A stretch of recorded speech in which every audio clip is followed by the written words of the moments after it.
Hello friends, अस्सलाम वालेकुम and welcome to reality TV.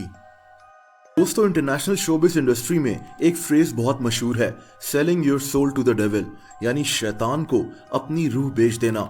इसका मतलब ये होता है कि कोई भी आर्टिस्ट शैतान के साथ एक मुआहदा कर ले और फिर इसको वही सब करना पड़ेगा जो शैतान इससे चाहेगा, और बदले में इसको शोहरत, पैसा और हर वो चीज़ दी जाएगी जिसकी इसे ख्वाहिश होगी।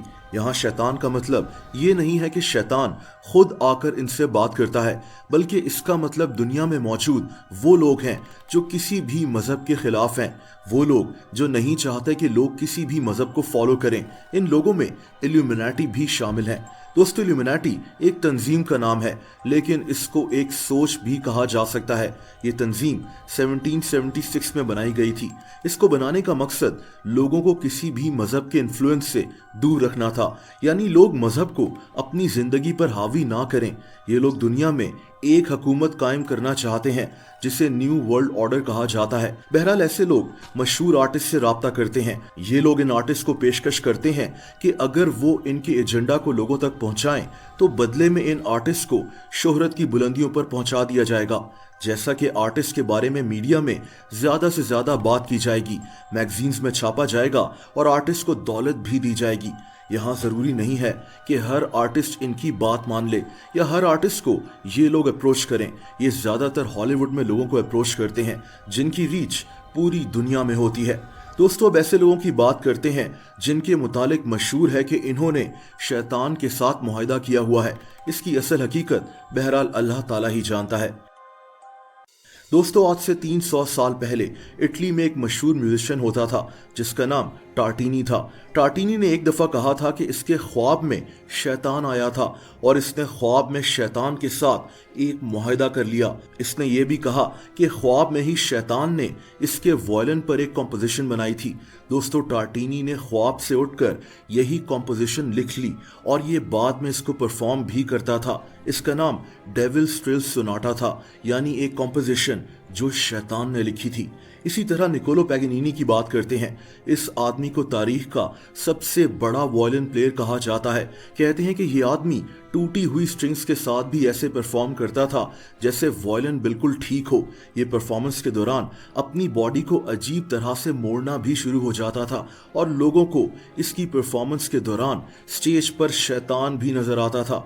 इसके मुतालिक भी ये मशहूर हो गया कि निकोलो ने शैतान के साथ मुआहदा किया हुआ है। दोस्तों, 100 साल पहले एक मशहूर गिटारिस्ट होता था जिसका नाम रॉबर्ट जॉनसन था। शुरुआत में तो इसको गिटार प्ले करना नहीं आता था, लोग इसका मजाक उड़ाते थे, लेकिन एक दिन ये कहीं गायब हो गया और कुछ दिनों के बाद जब ये वापस आया तो लोग इसकी गिटार प्लेइंग सुनकर हैरान रह गए। इसको सुनकर लगता था कि दो गिटार प्लेयर्स एक साथ गिटार प्ले कर रहे हैं। इसके करीबी लोग कहते थे कि रॉबर्ट ने शैतान के साथ मुआहदा कर लिया है। अजीब बात यह थी कि इसके गानों में भी शैतान का जिक्र होता था, जैसा कि इसका गाना me and the devil blues है। इसमें यह बताता है कि एक सुबह ये उठता है तो शैतान इसके दरवाजे पर खड़ा होता है और इसको कहता है कि मेरे साथ चलो। दोस्तों, अब अगर हम इस दौर के आर्टिस्ट की बात करें तो बेशुमार आर्टिस्ट इस मुतालिक बात कर चुके हैं। यहाँ तक कि मशहूर कार्टून सिम्पसन्स में भी इस चीज़ पर बात हो चुकी है। सिम्पसन्स के एक एपिसोड में दिखाया जाता है कि होमर सिम्पसन एक डोनट खाने के लिए अपनी रूह शैतान को बेच देता है। दूसरी तरफ कई आर्टिस्ट भी इस मुतालिक बात कर चुके हैं, जैसा कि मशहूर रैपर DMX ने दावा किया था कि इससे शैतान ने 3 दफा राब्ता किया है। In a prayer, and I think you've had three conversations with the devil. Why with the devil? Well, to make a fair decision, I think you have to be aware of both sides. And I was approached, so of course I had a conversation. It doesn't mean I rode with him Sure. or believed him. I just was able to recognize him by what he said to me and what he offered me. Say, oh, now I know you are. That's why I stopped talking to him. I put out 7 albums, but he's only on 3. मशहूर song writer Bob Dylan ने एक interview में कहा कि मैंने एक chief commander से मुआहदा किया हुआ है ताकि मैं यहां तक पहुंच सकूं। जब इससे सवाल हुआ कि वो चीफ कमांडर कौन है तो इसने हंसते हुए कहा कि वो ऐसी दुनिया में है जिसे हम देख नहीं सकते। Why are you still out here? Well, it goes back to the destiny thing. I mean, I made a bargain with it, a long time ago, and I'm holding up my end. Should I ask who you made the bargain with? with the chief commander. On this earth? And on this earth, and then in the world we can't see. जाहिर सी बात है कि ये शैतान की बात कर रहा था। रियलिटी स्टार कैरिस जैक्सन ने भी एक टीवी प्रोग्राम में रोते हुए बताया कि मैंने दौलत और शोहरत को हासिल करने के लिए अपनी रूह बेच दी। I sold my soul. Yes. Let it come out. Let that come all the way out. Let's tell the whole truth and nothing but the truth. I sold my soul for what? How about a house, a car, a vacation? What did you sell your soul for? I sold my soul to have a life that I wanted, that I never had. Yeah. मशहूर wrapper crunchy black ने बताया कि मैंने शैतान के साथ deal की थी। इसके मुताबिक इस डील में इसको अपने फैंस को यकीन दिलाना था कि शैतान वाकई में मौजूद है। You've met the devil before. I have. I'm not serving him and I'm not giving him my soul. More about getting different people to believe in him instead of believing in the Lord. इसी तरह comedian cat Williams ने एक interview में बताया कि जब आप illuminati का हिस्सा नहीं बनते तो मीडिया आपको पसंद नहीं करता।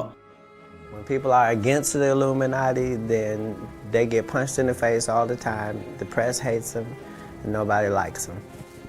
दोस्तों ये बातें आपको मशहूर गानों में भी मिल जाएंगी। दुनिया के मशहूर तरीन रैप आर्टिस्ट एमिनेम के गाने किंग्स नेवर डाई के लिरिक्स काफी अजीब हैं।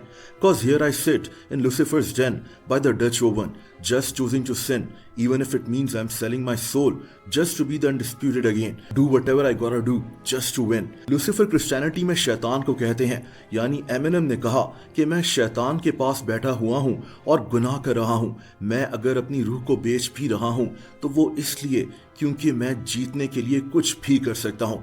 दोस्तों इसी तरह पॉप आर्टिस्ट जस्टिन बीबर की video where are you now में आपको इल्यूमिनाटी के कई साइंस मिलेंगे, जैसा कि एक पिरामिड में एक आंख का होना जिसमें ये खुद खड़ा हुआ है, या फिर इसके पीछे ये भी लिखा है लव द डेविल बैक, यानी शैतान को वापस प्यार करो। दोस्तों मशहूर पॉप आर्टिस्ट केटी पेरी के मुतालिक भी यही कहा जाता है। इसका गाना डार्क हॉर्स तो इल्यूमिनाटी के साइन से भरा हुआ है। वीडियो में हर जगह आपको एक आंख बनी हुई दिखाई देगी।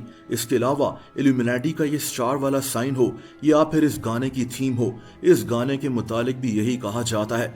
दोस्तों इन सब चीज़ों का असर आम लोगों पर होता है, जैसा कि अमेरिकन शहर सैन फ्रांसिस्को में एक जगह है जहां मशहूर पॉप सिंगर बियोंसे की पूजा की जाती है।